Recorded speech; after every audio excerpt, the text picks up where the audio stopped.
کہنے لگی میں تمہیں کیا بتاؤں، میں نے ایک شخص دیکھا، مجھے لگا جیسے 14ویں کا چاند ہی کپڑے پہن کے زمین پہ آ گیا، ظاہر الوضاء ابلج الوجہ، چمکتا چہرہ۔ میں پورا آپ کو ایک اور حدیث بھی ساتھ جمع کر لیتا ہوں۔ عظیم الہامہ، خوبصورت سر، بڑا شدید سواد الشعر، سیاہ کالے بال، عظیم الہامہ، سر خوبصورت گولائی میں، واسع الجبین، کھلا ماتھا، ازہر اللون، کلیوں جیسا خوبصورت رنگ چمکتا ہوا۔ پھول میں چمک تھوڑی ہو جاتی، کلی میں زیادہ ہوتی، کلیوں جیسا رنگ چمکتا ہوا۔ ازج الحواجب، یہ بڑے خوبصورت گول۔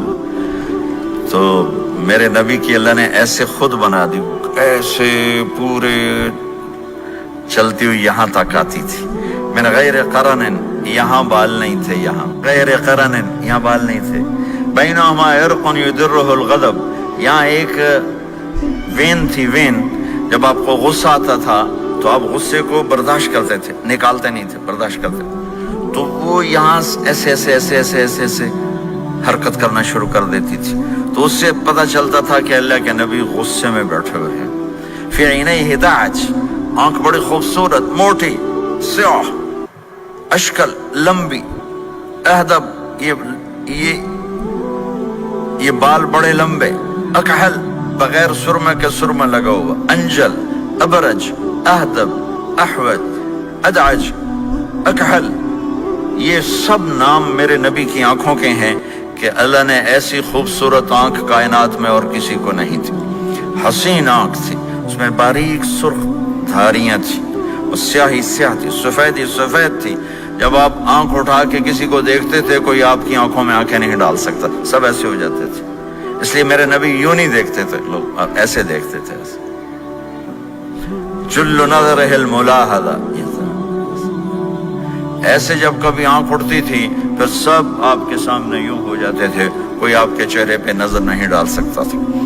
فی اشفارہ وطف، خوبصورت خوبصورت بال، اخن العرنین، ناک تھوڑا سا یہاں سے اٹھا ہوا، یہاں سے باریک، لہو نور یعلوہ، یہاں نور نظر آتا تھا، سے چمکتا ہوا چمکتا ہوا۔ ضلیع الفم، ہونٹ بڑے خوبصورت، کھلے ہوئے کھلے ہوئے اور چوڑے منہ کے ساتھ۔ اشنب براق الثنایا، مفلج الاسنان، دانت ایسے گولائی میں خوبصورت چمکتے ہوئے، جب کبھی آپ مسکراتے آپ کے دانتوں کا نور دیواروں پہ پڑتا ہوا نظر آیا کرتا تھا۔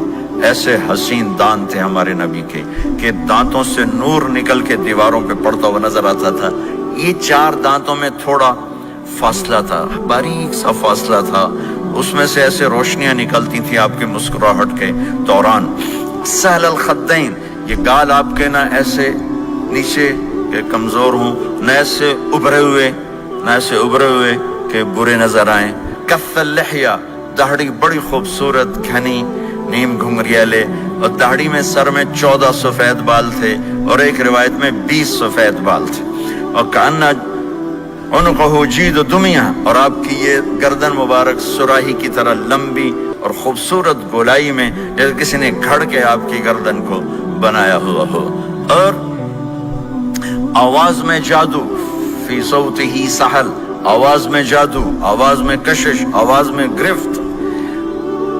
طفیل بن عامر ایک بڑے عرب سردار ہیں، وہ مکے میں آئے، لوگوں نے کہا ایک جادوگر ہے جس کو سناتا ہے اس کا ہو جاتا ہے، تم اس کے نہ سننا۔ انہوں نے ڈر کے اپنے کان میں روئی ڈال لی کہ میں سنتا ہی نہیں۔ طواف کر رہے تھے، آپ پہ نظر پڑی، آپ نماز پڑھ رہے تھے ایک طرف کھڑے ہو کر، تو نظر پڑی تو کھچ گیا دل، تو کہنے لگے من ہوا، یہ کون ہے؟ تو مکے والوں نے کہا ہوا، یہ وہی جادوگر ہے۔ تو طفیل کہنے لگے میری جی میں آیا، تو اتنا بڑا سمجھدار آدمی ہے، یہ اتنا خوبصورت انسان میرے خیال میں جادوگر نہیں ہو سکتا، میں اس کی سنتا ہوں، اگر اچھی بات ہوگی تو لے لوں گا، غلط ہوگی چھوڑ دوں گا۔ تو طواف پورا کر کے آپ کے پاس آ کے بیٹھ گیا، آپ نے سلام پھیرا، تو فیل کہنے لگا ما تقول یا محمد، کیا کہتے ہو محمد، کچھ سناؤ۔ تو آپ نے چند جملے بولے، ان الحمد للہ احمدہ واستعینہ واؤمن بہ واتوکل علیہ، من يهده الله فلا مضل له ومن يضلله فلا هادي له. تو وہ تڑپ گئے. میرے آپ کے لیے کوئی کشش نہیں ان کلمات میں ترجمہ بھی کر دوں تو کوئی کشش نہیں، لیکن وہ عرب سمجھنے والے وہ کہنے لگا اعد فقط بلغنا قاموس البحر، ارے ذرا دوبارہ سنانا، تیرے ایک جملے نے 7 سمندر کا پانی پی لیا ہے. تو آپ نے دوبارہ سنایا ان الحمد للہ احمدہ واستعینہ واؤمن بہ واتوکل علیہ من یہدہ اللہ فلا مضل لہ ومن یضلل فلا ہادی لہ. تو کہنے لگا مجھے کلمہ پڑھا دے، مجھے کلمہ پڑھا دے. آواز میں ایک کشش تھی، جو سنتا تھا وہ کھنچ جاتا تھا. خوبصورت آواز.